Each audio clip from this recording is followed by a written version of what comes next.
Hi everyone and welcome back to my channel. Today I want to show you my next video that I'm going to be doing.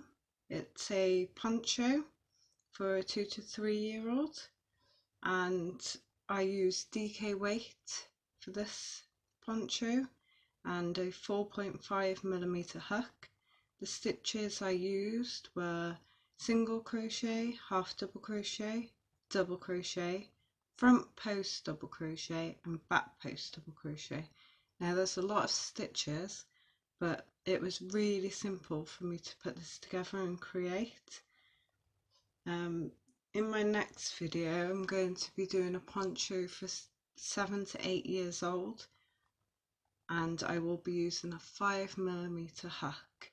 So if you're interested in making this poncho, my video will be up very soon, so I will catch you in my next video.